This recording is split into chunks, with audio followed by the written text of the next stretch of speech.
Hi there, dear guys and girls. I'm Petra. Welcome back to the channel, and thank you again to all the new subscribers and to all of you who have been on board from day one. So today I wanted to speak about when you try and communicate your feelings and your emotions to the narcissist. And this can be in any form. This can be through text, through email, through just speaking to them one-on-one. You know, there is really no point in communicating your feelings and emotions. And I realize that we all have this urge. We want to tell them how we feel. We want to explain ourselves to them, describe our feelings, describe our emotions. But really what we are ultimately doing is just being given the silent treatment.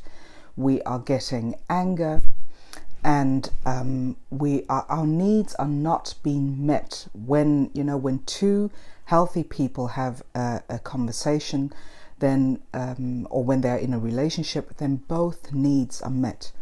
But with the narcissist, it's all about their needs being met, and it's got nothing to do with your needs being met or your desires or your wishes being listened to and being acknowledged. So what often happens is when, especially when we have been discarded, when we have left the relationship ourselves, we feel even more of an urge to want to explain our feelings and emotions.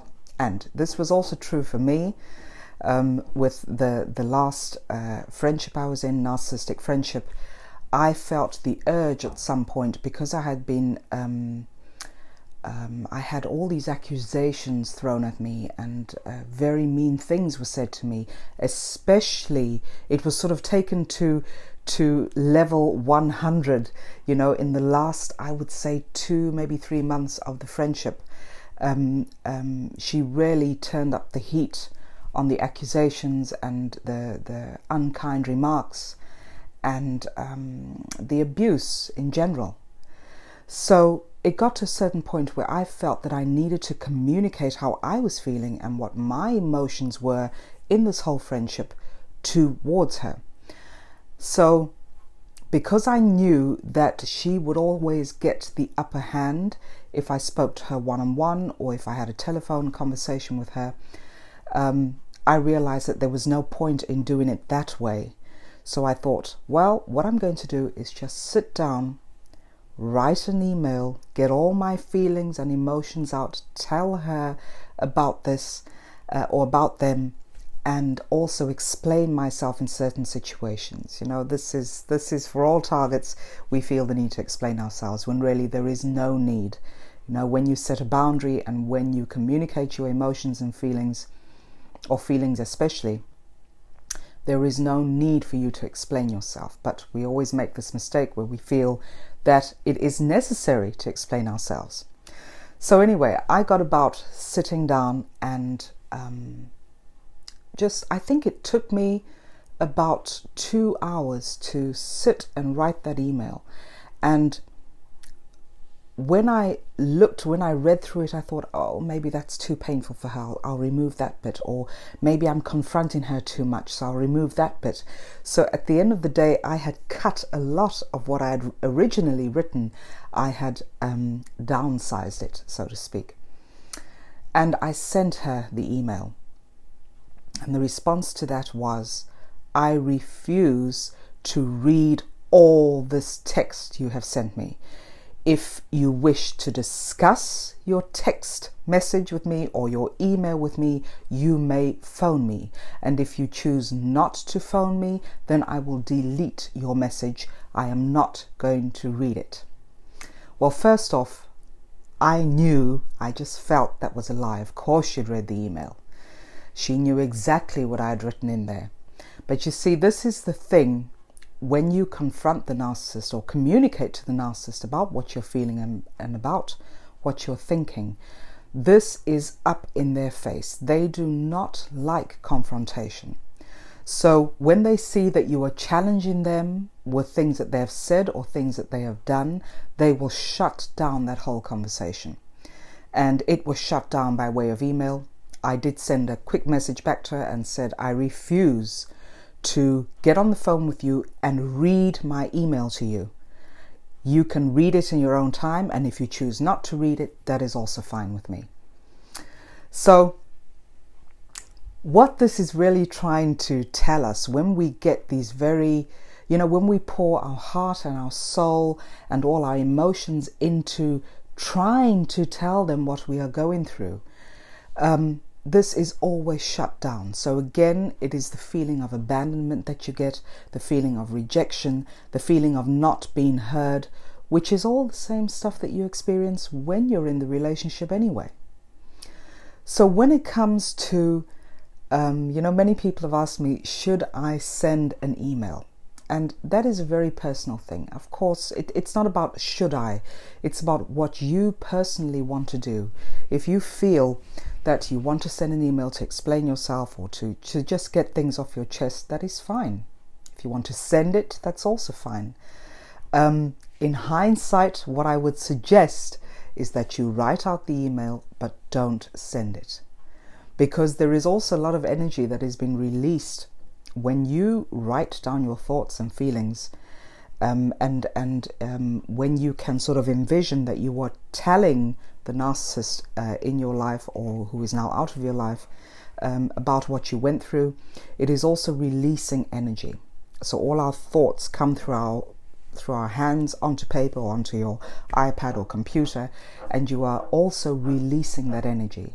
So if anything, it is a good thing to at least get that energy out, to write it down and to release it in that manner. So always write, but now I would not suggest that you send it, because really there is no point in sending an email like that. There is no point in confronting them, because you will not be heard. You will not have your story heard. They will not validate what you have been going through. They will not acknowledge the amount of abuse that they put you through. So there is really no point to it. And the reason why this happens, if we just look at it from a scientific point of view, and maybe also a logic point of view, is that when narcissists themselves have been traumatized in their youth, in their childhood, sometimes that trauma is so devastating that it shuts down their frontal lobe. Now, what does the frontal lobe allow you to do? It allows you to communicate in a healthy way, in an effective way. It allows you to show empathy. It allows you to have introspection, to be able to manage your time, manage your emotions, manage your relationships, manage effective communication. I think I just said that. It also allows you to be creative, and it enables you as well to have free choice. This is what the frontal lobe does. But when the narcissist has been traumatized, as I believe that most of them are at an early age, they shut down all of that. So the frontal lobe also puts them on alert. So whenever you confront them or try and communicate with them, the only thing that they are hearing or feeling is anger, because what they're really trying to do is the frontal lobe has been damaged through traumatic experiences. And when these experiences have not been effectively dealt with, when they have not been spoken about, when the narcissist has not submitted themselves to healing, then this causes a lot of damage. So when you confront them, their only response is to neutralize the threat. They see you as a threat when you confront them. So the only thing that is going on in their minds is, I need to neutralize this right now. And this is where this narcissistic ex-friend comes in, where she said, I refuse to read your email. You can discuss this with me. That sort of thing shuts the whole thing down. A true friend would have read the email, would have said, I am sorry for what I have subjected you to. It was maybe not my intention. I'm truly sorry that I made you feel that way. can we then discuss it and get things clear and open and heal this friendship? That is what a healthy person would do, friendship or relationship. But of course, this is not what the narcissist does, because they see you as a threat. They want to neutralize that threat, and that is why you are shut down. That is why you're not heard. That is why none of your feelings matter to them. None of your emotions matter to them. Nothing about you matters to them. And that is a very, very hard and bitter pill to swallow, because it's a shock when you truly realize that. It is a shock to the system to come to the realization that the whole friendship or the whole relationship was all just based on a lie, that you have been used as an object in this interaction, and nothing more than an object. And that is a very difficult fact to come to terms with. So the narcissist, does not know how to meet their own needs. They suffer from very, very low self-esteem, and this is why they put up this front of being superior, of being very powerful, when in actual fact that is not what is going on the inside. They are very weak. They are very their energy is very low. Their vibrational frequency is very low. And to just bring that into perspective, I'm sure you've all witnessed where a young person, or an adult for that matter, big, looking very tough, a very tough looking person will attack a little puppy, will attack a kitten, will kick an animal. An animal is very vulnerable. They are weak, especially tiny animals are very weak. So this is rarely how the narcissist views you, that you are weak, you are soft, and they feel even more powerful when they can prey on someone who's weak. They regard these values as being very weak. But the truth of the matter is that you are very powerful. You have these great virtues. You are able to go through a traumatic experience and heal yourself through that experience. You are able to put things into perspective at some point, when you are on your journey of healing. So the truth is that you and I are very powerful in that respect. And a narcissist is very much aware of this. They know how powerful you are. And when they see power, they cannot handle that truth. So they will go about using their control tactics to neutralize your truth. And your truth is also your power, and your power is your truth. So they feel that they need to take that down because you are a threat to them, because you are so powerful. They have no control of their own self-esteem. They have no control over their own lives. They have no control about how about changing their negative thoughts and their negative energy into something more constructive and positive. If anything, they feel that they need to use you to make them feel better about themselves. So this is really the dynamic of the relationship. And that is why there is no point in communicating your feelings, your thoughts, your emotions to them, because it is of no interest to them. So they recognize your power and they are scared of that truth. So they go about controlling, manipulating, intimidating. And the thing with targets, with victims of abuse, is that when we are in the throes of that abuse, we do not feel, nor do we recognize our inner power and our inner strength, because we have been so manipulated, and they have played mind games with us, made us to believe that we are nothing more than a weak, vulnerable object, that we have no internal values, that we do not appreciate ourselves, This is what is often told to us. You are nothing. You are evil. You are the one who has seen things wrong. You are the one who is provoking me.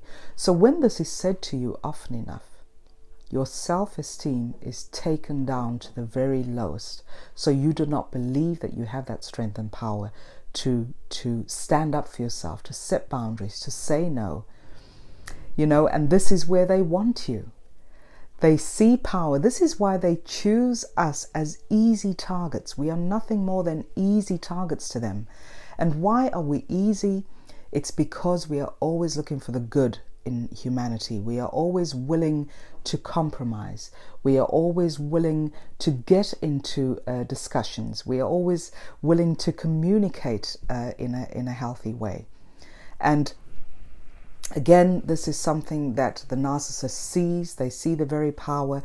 To them, we are very easy targets because they know that we are giving from authenticity, we are giving from softness and love, and this makes it easier for them to manipulate us. Because a narcissist will never try and manipulate or abuse someone who is at the same superior level as they are. So someone who is also very much ego-based, they will not even try to abuse someone with that level of, maybe even a level of consciousness, because they know that they will never win that fight. So this is why they go for someone who has very authentic traits. But the thing is, with targets, we have those authentic traits, but because we haven't learnt certain life skills, and a life skill is setting boundaries, is learning to say no, is learning to take care of yourself on the inside and on the outside. And in some cases, when we have not learned this, we lose all touch of our power. And so we feel that we cannot stand up to the narcissist. But nothing is further from the truth. Just know that this is their way of controlling you, and you will notice that as soon as you start to communicate to them or confront them, that's what I meant to say, when you start to confront them about their bad behavior, about what they've done, what they've said, how they show up in life, this it rings a bell in their mind that you are awakening to the truth, that you know you have that internal power and you are awakening, you are tapping into that power. That is why we have the guts to confront them. And when they see this happening, they realize that then their mask is starting to crumble, and they will do anything in their power to maintain that mask so that it stays intact. And this is why you will not get a response from them. So again, this is the very reason why you should not even take the trouble to communicate your feelings and emotions. Write them down, yes, but don't send that email. So I hope that has helped some. Please keep your emails coming and your topics coming, and I look forward to speaking to you all very soon. Have a great weekend, and speak to you next week. Bye for now.